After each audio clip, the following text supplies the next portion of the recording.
حضرت سلیمان علیہ السلام نبی داؤد علیہ السلام کے بیٹے تھے۔ حضرت سلیمان علیہ السلام صرف نبی ہی نہیں تھے بلکہ بہت زیادہ طاقت رکھنے والے بادشاہ بھی تھے۔ آپ علیہ السلام نے زمین کے بہت بڑے حصے پر حکومت کی۔ اللہ نے آپ علیہ السلام کو ایسی طاقتیں دی تھی کہ جن کے بارے میں سوچ کر عقل دنگ رہ جاتی ہے۔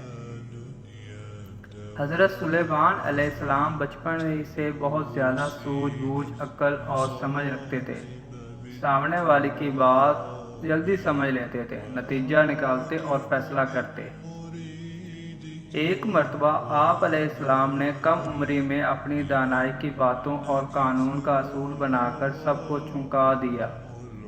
ہوا یوں کہ ایک روز غصے میں بھرے ہوئے دو آدمی حضرت داؤد علیہ السلام کے پاس آئے اور ان میں سے ایک نے کہا، اے نبی علیہ السلام، میرا غلہ سے بھرا ہوا کھیت تھا۔ اس آدمی کے بھیڑ بکریاں اس میں گھس آئیں اور میری کھڑی فصل تباہ کر گئی۔ داؤد علیہ السلام نے سارا قصہ سن کر فیصلہ سنایا، چراوا ہے، غلطی سے کسان کا نقصان ہوا، اس لیے وہ اپنی بھیڑ بکریاں کسان کو دے دے تو اس سے اس کا نقصان پورا ہوگا۔ پاس ہی بیٹھے سلیمان علیہ السلام جو اس وقت کم عمر میں تھے، اپنے والد سے عرض کرنے لگے، ابا حضور، آپ علیہ السلام کا فیصلہ بالکل صحیح ہے، مگر کیا میں اپنی رائے دے سکتا ہوں؟ داؤد علیہ السلام نے کہا، ہاں ضرور دو۔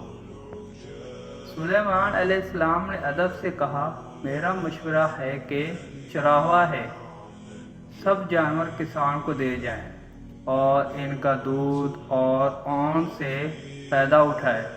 کسان کا کھیت چراوا کے حوالے کیا جائے اور اس میں ہل چلائے، اناج اگائے، سب فصلیں پک کر تیار ہوں، تب چراوا کسان کو واپس کرے اور کسان بھیڑ بکریاں ان کے مالک کو لوٹا دے۔ اس طرح دونوں کی یہ بات سمجھ میں آ جائے گی کہ کسی کی محنت پر پانی پھیرنا کیسا لگتا ہے۔ ہمیں نہ صرف اپنی چیزوں کی حفاظت کرنی چاہیے بلکہ دوسروں کی چیزوں کی بھی حفاظت کرنی چاہیے۔